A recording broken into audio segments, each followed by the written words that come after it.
Okay, let's dive in. We're looking at this fascinating mix today. Ultra-thin watchmaking meeting these incredible ornamental stone dials. Yes, and Piaget is really the name that comes to mind for both, isn't it? They have such a history there. Absolutely. And they've just brought out something that, well, it really showcases this combination. Breathtaking stuff. It really is. It's how they weave those two threads, the thinness and the stone, together. It's not just one or the other, it's the synergy. Exactly. So this deep dive, we're zeroing in on the new Piaget Polo Perpetual Calendar Ultra Thin, specifically these amazing Obsidian dials. Hmm. And for you listening, if you want to get up to speed quickly, think of this as your shortcut. We're going to unpack what makes these watches tick, aesthetically and mechanically. Right. Digging into why they're so compelling, why they're making waves right now. Our mission, then, is to explore the key features, sure, but also the history behind it all. What makes these pieces stand out? What's the intrigue? And it's important to mention right off the bat, there are two versions we're looking at. There's a white gold one, unlimited, with a blue obsidian dial, and then a more, let's say, luxurious limited edition, green obsidian, and it has emeralds on the bezel. Okay, two distinct takes. So, Piaget's heritage, where do we start? I mean, they're known as a precursor of ultra-thin calibers.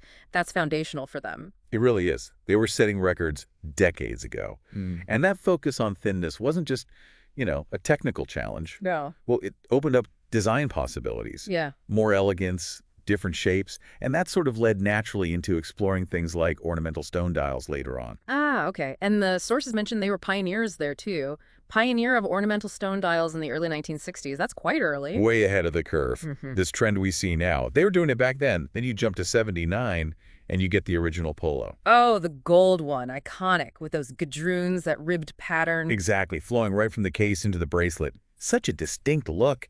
Became a real jet-set favorite, apparently. It just screamed style. Yeah, that integrated design was key. It wasn't just a watch head on a strap. Right, it was a whole concept.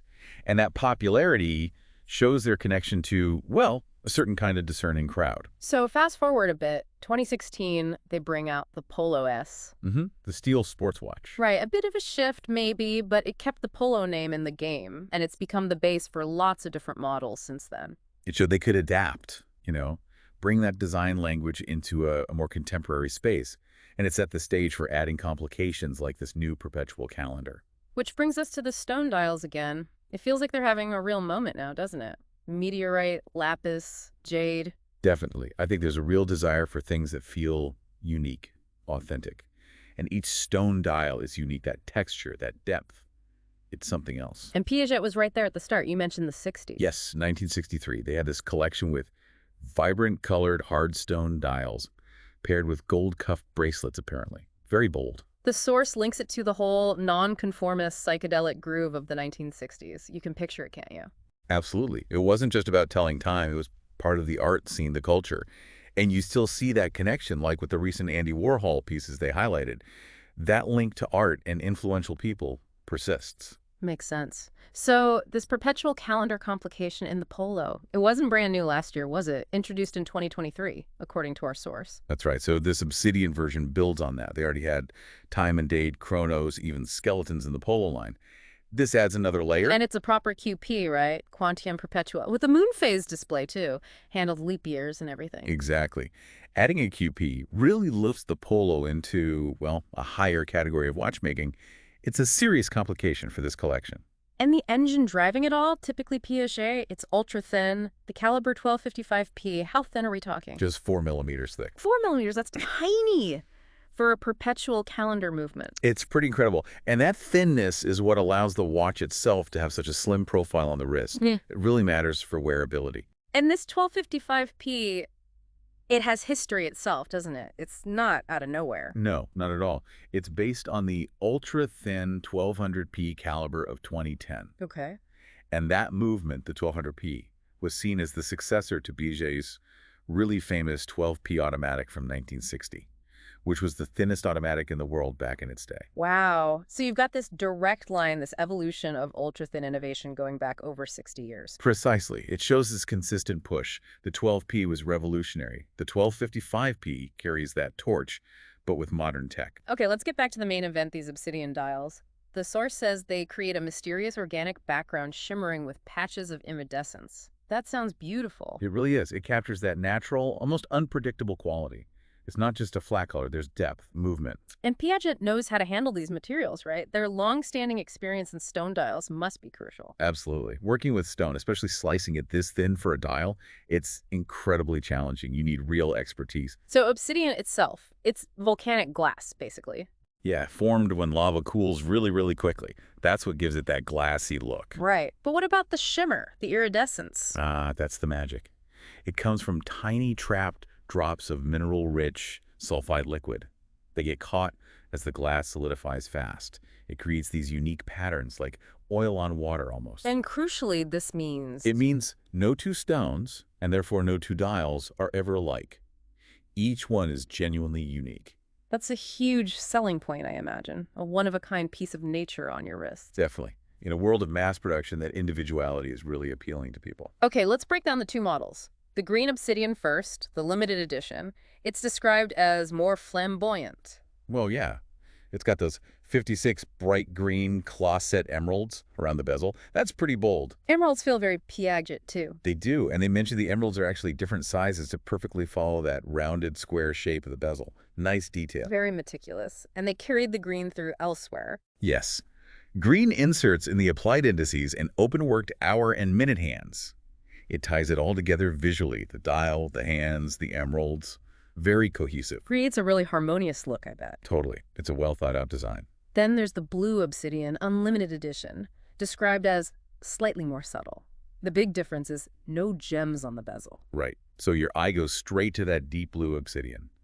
But the bezel isn't plain either. Oh, what did they do? It has a horizontal satin brushed finish, which, interestingly, the source notes makes the bezel seem visually wider. Clever touch. Huh.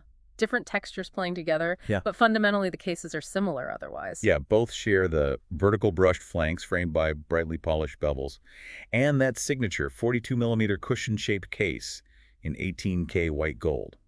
Plus the flat, round bezel underneath the cushion shape. That shape is pure polo. It really is sort of sporty, sort of elegant, and despite the QP inside, the whole watch is only 8.65mm thick. Incredible, right? That's the ultra-thin movement doing its job. Yeah. Gives it that stealth profile. So how does it actually display all the calendar info? You've got a lot going on with a QP. They use 3 white gold-framed subdials. Ah. Pretty generically sized, it seems. Yeah. Month and leap year are up at 12. Okay, Pointer date at 3 o'clock, and the day of the week over at 9. got it. And legibility on that potentially busy obsidian background. They mention snailed interiors and clear white markings. The snailing adds texture, but shouldn't hurt readability, and the white gold frames should help things pop against the dark obsidian. Makes sense. And the moon phase. That's tucked into a small gold-framed aperture at 6 o'clock. And it's a vertical moon phase display. Vertical? That's a bit different. Yeah, nice little touch of distinction. Looks elegant. And if you flip it over, can you see the movement? Oh, yes. Sapphire case back. You can see the blue micro rotor and other details of the ultra-thin Calibre 1255P. Ah, a micro rotor. That helps keep it thin, right? Yeah. Sits inside the movement rather than on top. Exactly. Crucial for these ultra-thin automatics. And the blue rotor adds a nice visual element. What about the specs? Frequency, power reserve. It runs at 21,600 vibrations per hour, that's 3 hertz, and gives you about 42 hours of power reserve. Standard enough, but the cool thing about a QP Is that you barely have to touch it. If you keep it wound, it won't need adjusting until the year 2100. It knows all the month lengths, leap years, everything. That's the beauty of it.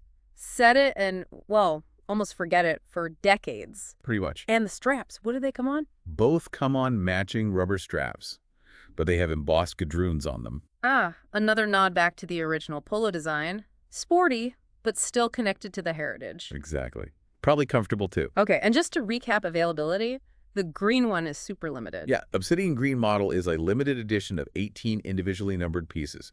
Very exclusive. While the Obsidian Blue joins the permanent collection, so more accessible, relatively speaking. Right, still very special piece, but not numbered and limited like the green. And finally, the price point. These aren't impulse buys. Definitely not. The blue version comes in at 149,000 euros. Okay. And the Gemset Green version is 149,000 euros. Wow. Reflects the complexity, the materials, the emeralds on the green one. Absolutely high complication watchmaking with precious metals and rare natural materials. That's the territory you're in. So wrapping this up, what we've seen is Piaget really playing to its strengths, that deep history in ultra-thin movements, their pioneering work with stone dials. It all comes together here. Yeah, and these obsidian dials are just captivating, that unique shimmer born from volcanic fire. It's pretty special. And packing a full perpetual calendar into that slim, elegant polo case is just, well, technically brilliant. And don't forget, each dial is literally unique, a little piece of geological history. Which brings me to a final thought for you, our listener. Think about that. Marking time, something so precise, with a material forged by volcanic forces ages ago. This ancient natural glass meeting high-tech mechanics. It's a fascinating contrast. It really is. And it makes you wonder, what other unexpected natural materials might find their way onto our wrists next? Something to ponder, maybe, until our next deep dive.